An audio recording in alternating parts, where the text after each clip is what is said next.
People say all the time that pursuing a career in music is too risky, it's unrealistic, that it's a complete waste of time. People even say that people who go on dates with people who are musicians are red flags.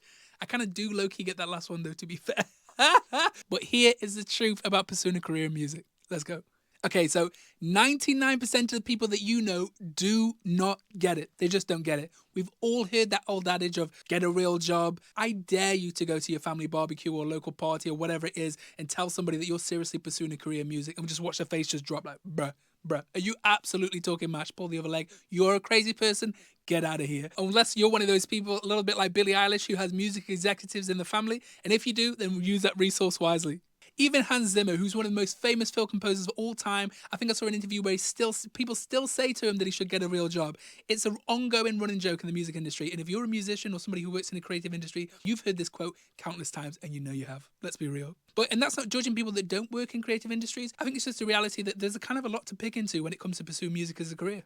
My name is Dylan. I've been a full-time artist in the music industry for 8 years now. I think, to be honest, there is a lot of myths, a lot of rumour, and a lot of hyperbole floating around when it comes to the music industry. Even when I started working in this industry, I was kind of thinking, oh my God, people are going to change it. They're going to try and change who you are. You're going to sign all these contracts and people are going to steal all your stuff and blah, blah, blah, blah. And don't get me wrong, there's a lot of shady people in the music industry. You've got to watch out. You've got to be careful. Like in any walk of life, it's a fact of life, there's dodgy people around there. Particularly in the music industry, there is some shady characters, y'all, so you've got to watch out. But once I pulled back the diamond curtain and kind of saw what was behind, the mystic veil, and kind of saw like, actually, hang on a second, this isn't a fairy tale. This isn't a unicorn. This is actually an industry where I can build a career and start a business. Oh my God, yo. Okay, my mom's retired now, yo, but she used to be a careers advisor. Basically, she's good at telling people what to do. Speaking from experience, I will never forget her face the day that I told her I was going to become a musician. Instead of, wanting to be a bone doctor, I wanted to be an orthopedic surgeon. I said, listen, Mom, I'm actually going to rap and make music. And oh my God, bruh. I thought the belt was coming. I was cooked. But after a while, she was very supportive. She understood it. She said, listen, Dill, that's absolutely fine. You obviously want to pursue your dream job. I'm here. I will support you. But it's going to start out as a hobby. You're not going to be able to do it straight away. You're going to have to go, and find your own route. You're going to have to do whatever you need to do to be able to support yourself, to be able to pursue this dream, which it is at the moment, and hobby, before that can become a career, which I'm totally on board with and I totally understand. And I think, to be honest, if I were to break it down into what I would say are kind of three main routes, or the main routes that I had available to me at that time to be able to pursue music as a career, this is what I would say they are. I don't think it's the only route, and I think that if you've got a magical fourth route that you can find, or you've got other ways to do it, totally fine. But if I were to break it down to three main routes to pursuing a music career, this is it. Okay, so let's talk about education, right? If you wanted to be a teacher, you wanted to be a psychologist, you wanted to be a nurse, you can get paid for those things. You can get paid to study those things. Unfortunately, it's not the same for the music industry. You can get you can get scholarships, bursaries, things like that, but you can't really get paid to pay. You can't really get paid to do those courses here in the UK, which is a bummer. But it's going to be a bit of a labour of love. But I'm guessing you wouldn't be here if you weren't being creative and find some route to do this. But I just wanted to say that is a reality, unfortunately. But how I view the music industry and how I view music education has been different from a lot of traditional education. Let's say you wanted to be a lawyer, a doctor, an engineer, something like that. For me, it's all about academia. It's all about being able to go into classrooms, retain the information, show that you can retain that information, how you can apply that not only in exams and in the classroom, but also then go on to apply that in the real world. And you getting, cutthroat, suits-esque, surgery blades, sort of like fighting to the top to be able to see who can get the best grades possible to give themselves the best possible chances of success to go and work for the best companies, the best hospitals, whatever it might be. But in my opinion, music education is very, very different from that. Don't get me wrong, if you were to study a 2-3 year course now, there's fundamentals that you learn. You're going to get a lot from the classroom, but it's much more, in my opinion, in my view, it's much more about what you do outside of the classroom.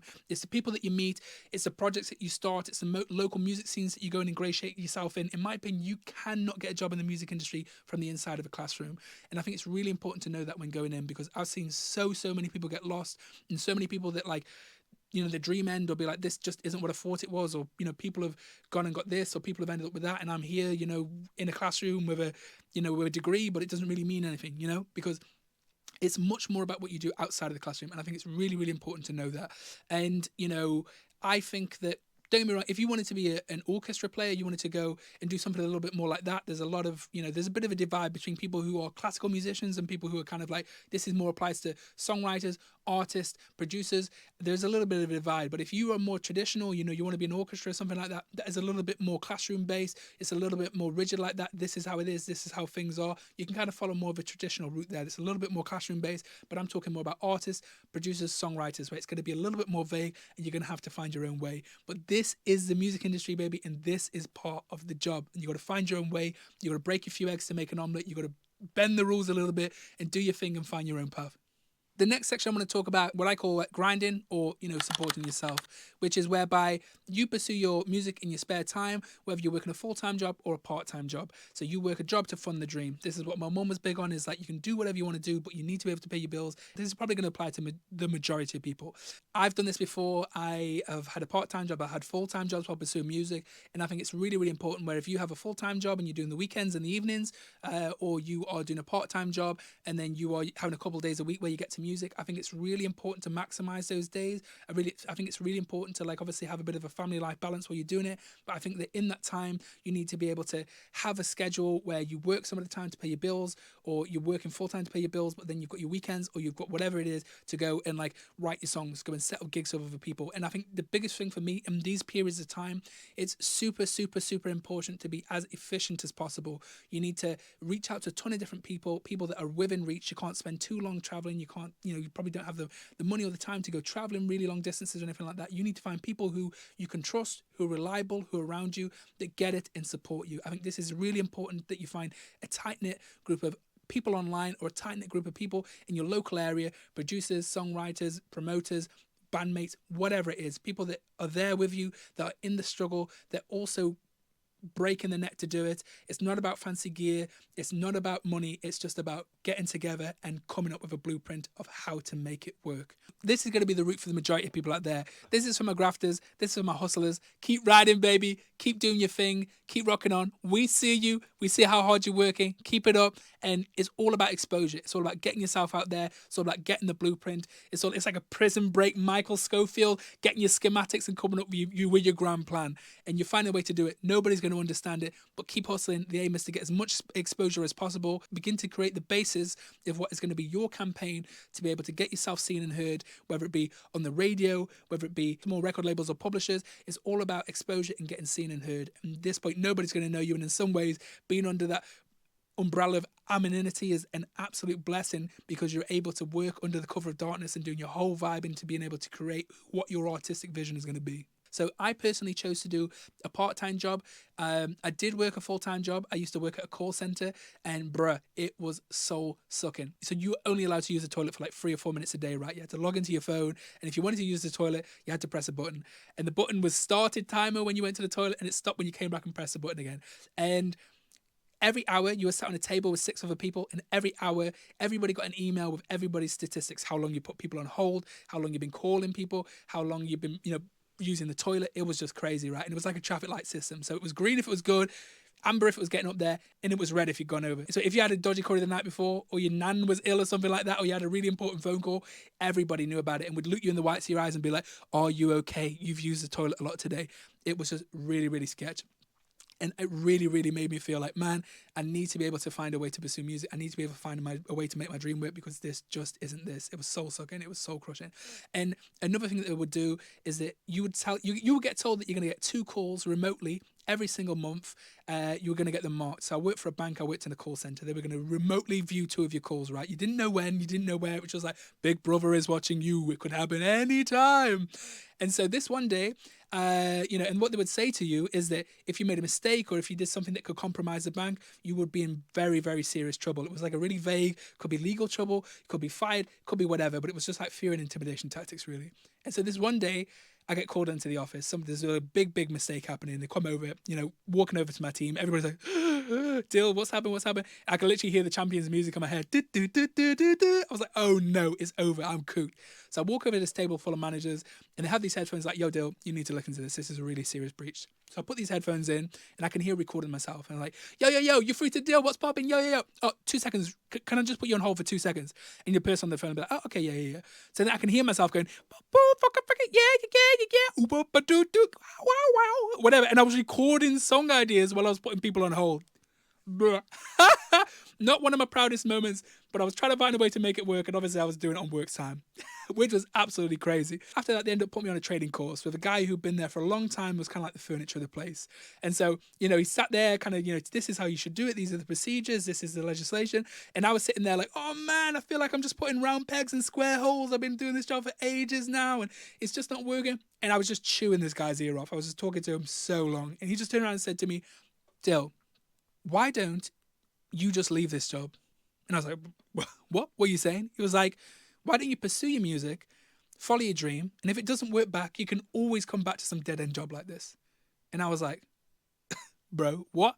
So I quit my job, ended up getting a part-time job in a bar where I was pulling pints. I was much happier because I had free time to pursue my music. It was enough to cover my bills.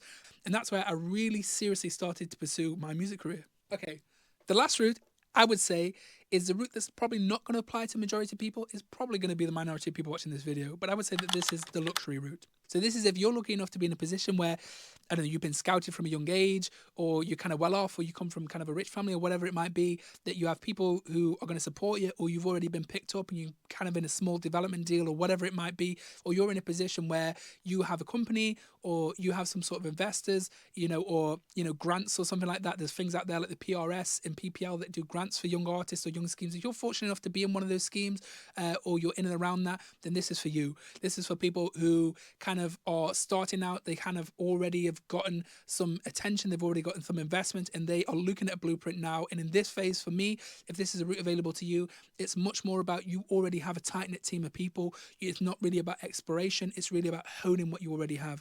You have a talent that's been identified. You're lucky enough to be in a position where you already have some of what's happening mapped out for you. You have a goal. You have an aim. It's much more about being able to refine the process, hone your skills as much as possible, find the best possible producers, the best possible outcome. You're looking for that 360 no scope. You're going out there, baby. You're honing it. You're trying to get it as tight as possible. For example, Charlie XCX, when she started, because you have to look at it a little bit like a startup business. If you were like a tech startup, or you're starting a bakery tomorrow, you would need some initial investment. And I think this applies to all the different routes, but you are going to need some initial investments. At the end of the day, you're a startup business. You need capital investment. There's a story about Charlie XCX. I think her dad gave her a loan to start a music career. Now, not everybody's in that position, but if you are in that position, that's a really powerful thing. There's nothing wrong with being in that position. I think it's actually, you're very blessed, you're very lucky, and you should really, use that to the maximum of the ability that you're able to use that. I think the only downside with this, I think sometimes, some people, it can kind of go to their head a little bit, or, they can kind of, be quite wasteful. So I think when you're in that period of time, it's really important to you do want to make a maximum impact. You do want to be able to kind of get decent equipment, this, that, and the other, get started, but don't absolutely just throw the wall at it. Don't go for the craziest stamps, the craziest setups, the craziest producers. You can still learn things from people that don't have budgets or smaller budgets, and you don't have to be completely wasteful. I think it's really important to make sure that money goes as far as it possibly can to give you the maximum opportunity to be able to start your career. And to be honest, there's nothing wrong with that. You have to think of yourself as a musician. If you're going to do it as a career, you are a startup business.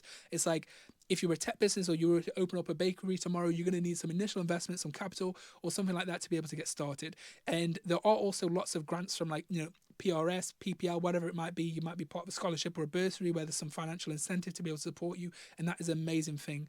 But in this stage, it's all about honing your skills and being able to kind of reach your target, really schematically think about the blueprint of what you want your career to be, or what you want your start to be, and you're going to have the luxury of having a little bit more time to consider it, a little bit more breathing space, a little bit more room, a little bit more support when it comes to equipment and stuff like that, to really hone your artistic vision before you make your grand statement.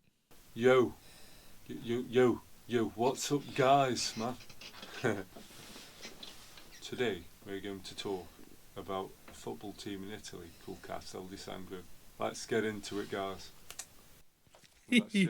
No, you would. Okay, so I got my first taste in the music industry when I was in a band. I started a band when I was in college with some friends of mine. We started making our own rap rock music, and it was just a bit of fun, to be honest. It was a bit of fun. I didn't know how to sing. I didn't really know how to write songs. I'd just literally done raps before. I joined this band. It was in a genre that I wasn't familiar with. I was making rap rock music after being just a rapper that kind of wrote kind of rap songs or kind of pop hooks kind of thing. And, it was unintentionally one of the most vital, most kind of crazy, cut your teeth, learn your trade experiences I ever could imagine. Just like me and, some friends of mine, traveling around, doing our own promotion, putting our own gigs, traveling the other end of the country and crammed into our friend's dad's car to play to 5 people. Although it was crazy sometimes and kind of like it was absolutely mad at times, it was the most invaluable experience because all that stuff when I actually began working in the music industry was literally me honing my kind of, songwriting, lyricism, kind of like, promotion, DIY, all the skills that I actually needed in the trade of the job that I was going to work into, started here, grew here, were nurtured here, and it was all part and parcel of the fun. And it's really not for everybody. Like, I think you learn in that phase, when the band ultimately didn't end up working out, ended up broken up, I had a really frank and honest, open conversation with some of the guys in the band, and it was like, it's not for everybody. Some of the guys were like, listen, I don't really want to sleep in the car, I don't want to do this, we're not getting paid right now, all this sort of stuff, in terms of like, how is this going to be realistic? How is this realistic? How is this going to turn into a career? And it's a really, it is a really labor of love for a while. Most people have to do a lot of work and have to put a hell of a lot of work in to even get to the position to even have a chance at having a career in music. But it's really, really important in those early days to have a fun, experiment, write songs, meet people, go on an adventure, DIY, do it yourself. So this was just my experience, and I really hope that in putting it out there, it's helped some of y'all make a decision, or it's kind of provide a little bit of context, or maybe you are already working in the music industry yourself and you have a little bit of a parallel. I'd love to know what all your journeys were, or if you're about to embark on a journey, let me know what your journey is in the comments below. Let me know. Hopefully, it will help some of you out there in deciding what you want to do next, or maybe you're in the middle of figuring it out, and that's totally cool. For me, it was really, really important to kind of look at these different routes, these different ideas, and kind of break it down in terms of like a pros and cons, and really like what's the best possible scenario and what's the worst possible scenario. And for me, I'm one of those people that music is at my core. It's a massive part of who I am. It's a massive part of my identity, and I learned that it was much more important to me, and the things that I really valued is going out there, giving it a go, and trying to get my dream job at any cost, really. And that if it didn't work out, or if I didn't ever take the chance, I just couldn't be one of those people that could ever live with the what if, the regret. Like, what if I'd never given the chance? What if I never ever took that chance? And for me, that was the most important part of why pursuing music was the right thing for me. If you made it this far into the video, thank you so much. I really, really appreciate it. I hope you've enjoyed this video. I will see you in the next one. If anybody's ever told you that your dreams are too big, or it's not worth pursuing the career that you're looking to pursue, you've got to ask yourself, what's the best case scenario? Ask yourself, what's the worst case scenario? And ultimately, is it worth it? Best of luck, players. Peace.